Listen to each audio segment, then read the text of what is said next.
Hello and welcome to the Goldmine. We are extremely excited that you could just tune in. The reason why we do this is because inside of every one of you, we see a goldmine. And why we do this is because we want to see every one of these nurtured.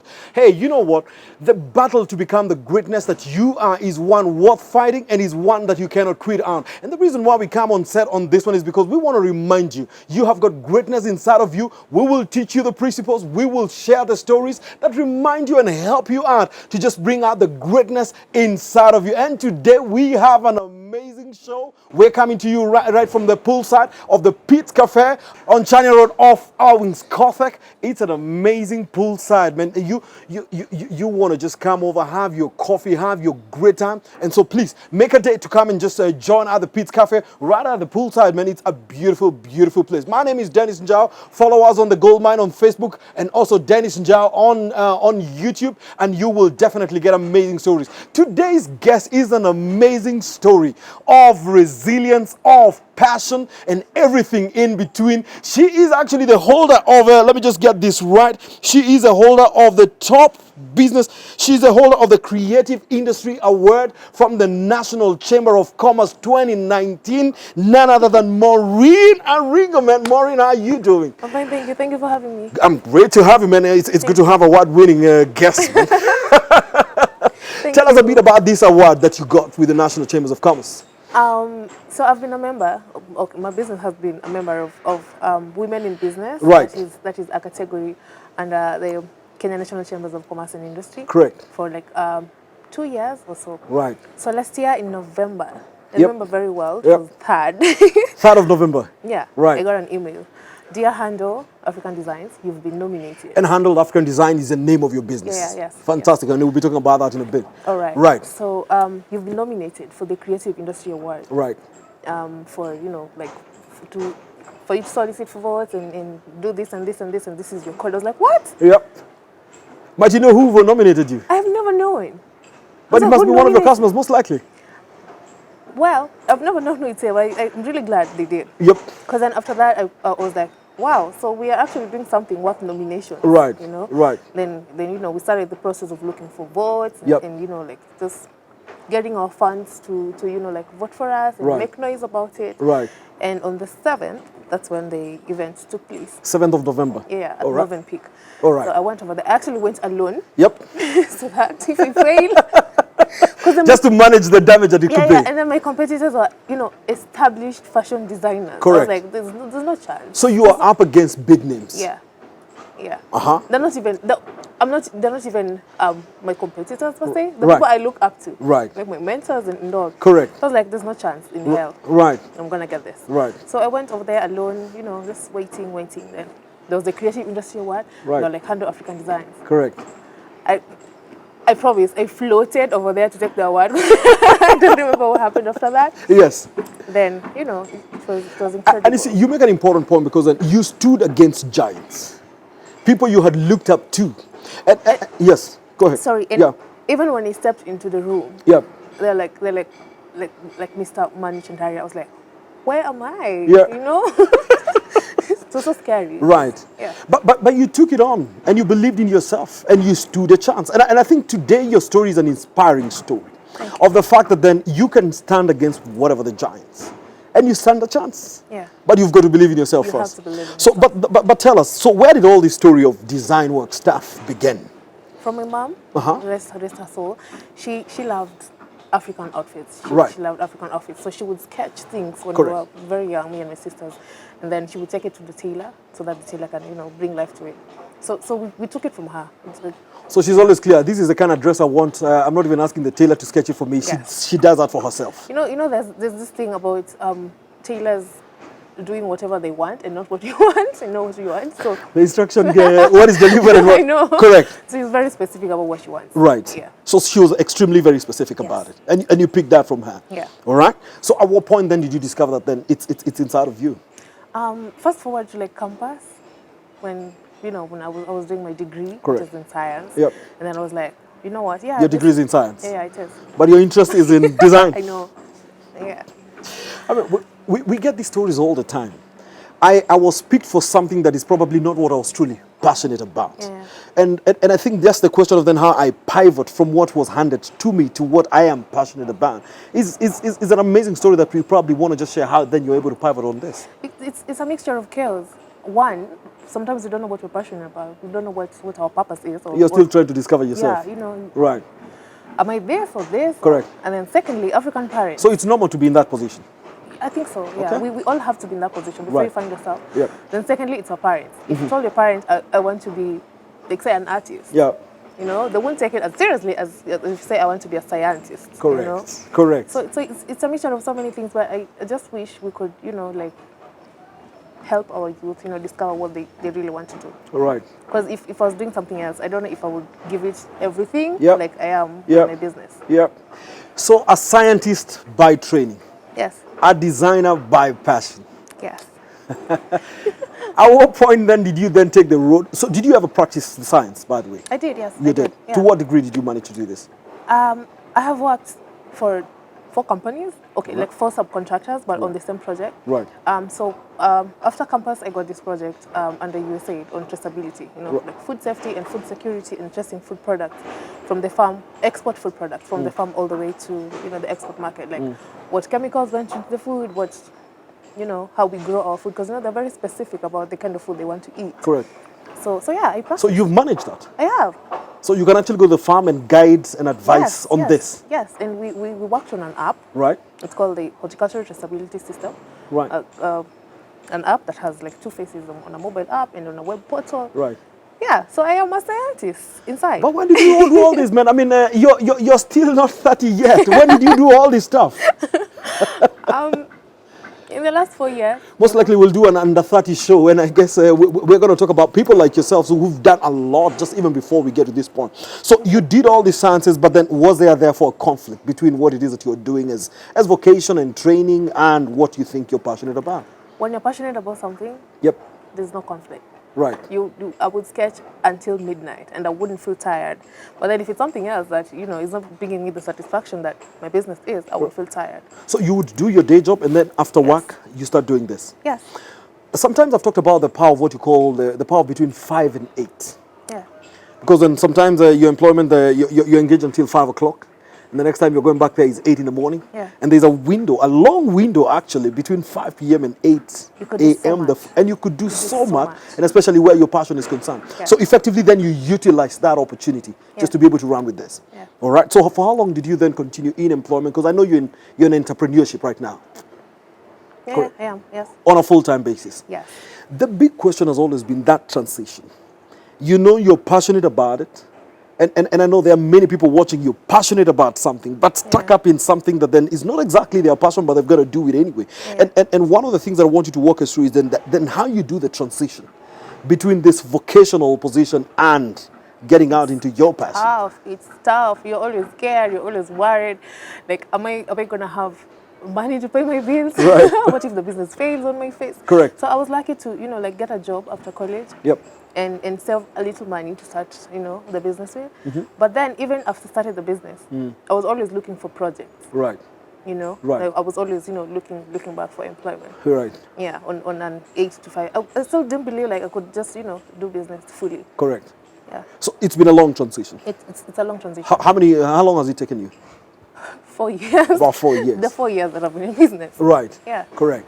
And finally then you decide, I need to do this. And at what point then did you say, I think now I have my right balance, it's time for us to spool? Like I said, I've worked for one project, but it has ended 4 times. You know, like we get a subcontractor, then something happens, then, you know, we have to wait for the next phase, then something happens again, 4 times. I was like, you know what if I just use my energy and my, you know, like put everything into the business? Right. You know? And then also it took Corona for me to realize that my business is, you know, is my life. Tell me about that. Tell me about that. Right now, I couldn't be more glad that I have a business to, you know, like fall back on. Right. Right. Because I know so many people who've lost their jobs or pay cuts or unpaid leaves. It's just madness. I'm very glad that you're I have glad a that you're business doing going this. on. Yeah. So let's come back to the fashion bit. Is it anything you've trained for? or is just a passion Yeah. that you execute? It's a passion. It's a passion that you I'm execute. not going to school for that. For You've this. not done this No. at all. No. I actually learned through my tailors and my employees how to do the actual, stitching and cutting. Because I can only sketch. So then I had to learn the process of making the sketches from my mind to actual outfits.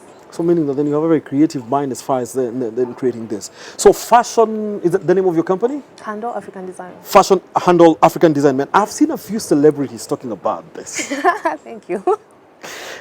And you just may want to walk us through how then you have managed to then enter into that particular market. Because then it looks like a couple of celebrities actually dressed by you. Yeah. I do try. Tell us about that, man. Walk us through that journey. So let me tell you. When I started, I would make outfits for myself. I was the sole, I was the Consumer founder. of this, yes. I was paying bills. Right. I was the model. Right. I was everything. Right. Then I did this for like a year. Yep. Then towards the end of the first year, I was like, you know what? I've been seeing people on TV saying I'm dressed by this brand, I'm dressed by this brand. Correct. What if I tried? Would I die? Right. So I DM'd Willis Raburu. I was like, hi Willis, I'm Morine and trying this thing That's out. a citizen anchor. Yes. Right. His show 10 over 10 was just starting up. Yes, And the then- 10 over 10, yes. And, then, and I used to see Larry Yep. Mador on the trend. I was like, oh my God, his shirts look really nice. Right. Right. So I was like, do you mind if I could dress you for your show? So you DM'd him? I did, yes. Straight up? Yes. All right. And he answered. And I was like, oh, okay, so this thing works. And after that, I've DM'd so many people. You have no idea. Wait a minute. Look, and that's important because then today we have the power of social media. Yeah. But I don't know whether we use it very productively. Some of us do, some of us don't. Some of us do, some of us don't. And I think you give a classical example of the fact that then you can use it for your own good. Yeah. So you DM him and say, man, I want to dress you up for 10 over 10 over 10. Yeah, and he was like, come to Citizen. He invited you And over. yes, and they went and they took his measurements and, Right. and took a couple of days. And I did the first shot and he liked it and it fitted. And I saw it on TV and I was like, wow. So tell us about it, man. When he showed up on 10 over 10 wearing your shirt, how was that like? I couldn't believe it. I was like, what? Is it this the one? It's a very beautiful feeling. Right. Very beautiful feeling. Right. Yeah. And you went on even to others as well. And after that, I DM'd Kambua. Kambua, yes. Yeah, for her show. Gospel Sunday, I think she used to do Gospel Sunday? Yes, Bambika. Bambika, yes. And then she was very friendly as well. She was like, here are my measurements. Try something out. Let's So work she it also out. responded. Yes. Right. Yes. Uh-huh. And then Obina. Uh-huh. And we actually did a shoot, a very beautiful shoot. Right. And then Betty Kialo. Betty Kialo, you've also dressed as well? I have. Wow. So many months. Uh-huh. Yeah. So on her show, The Weekend with Betty. Right. And last week, Sanai, and we did an amazing shoot. I'm going to show you photos. So, Oh. I just, and right now, I won't tell you who my next victim is. But, I'm continuing to do it. Correct. Because when I realize it's working, it works. Those people are not mean or whatever, as we tend to think they are. Right. Right. Yeah. And they've responded, they've supported you. Yes. And I suspect they must have also given you referrals as well. So many referrals. You said you've done Betty for a couple of months. No, 6 months, 7 months. Yeah. Going on and on. Yes. And they've also equally referred you. Yes. Wow. And you see, that validates the fact that then what you're pushing out there is brilliant, man. True. I think I should also pick something for myself. Yeah, of course.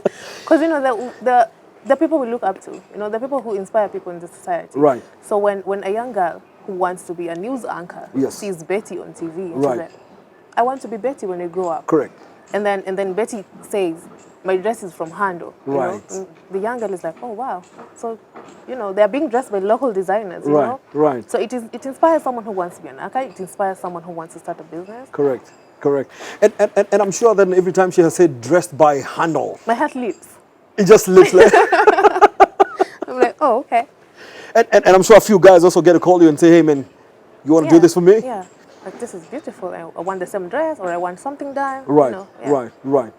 And, this story becomes very inspirational because, again, I go back to an under 30, passionate about what they want to do, building it with your hands every single day, audacious enough even to reach out to people that sometimes we think that then we're not able to reach out to. Yeah. And I think it also shows the other side of them, the fact that then they can be responsive. They're human. They're human. and they're willing to support business. But now, tell me, Morine, and well done on this, man. Thank you. Well done, well done. Having run business there for the period you've run it, what would you say are some of the biggest lessons that you have picked out, particularly about commercializing a passion, its ability to feed you, and the challenges that go along with this? I would say resilience. No one can run your business for you. I have employees, Right. but I still won't, let a day pass without me going to like my business Right. and finding out what's going on. Right. Because yes, I have a vision. They may know or see it. They may not. I'm not going to let them or force them see my vision, because it's different. Right. So resilience, you have to push yourself. It's tough. Business is not easy. Right. You are broke most of the time. Right. So what keeps you going when you're broke most of the time?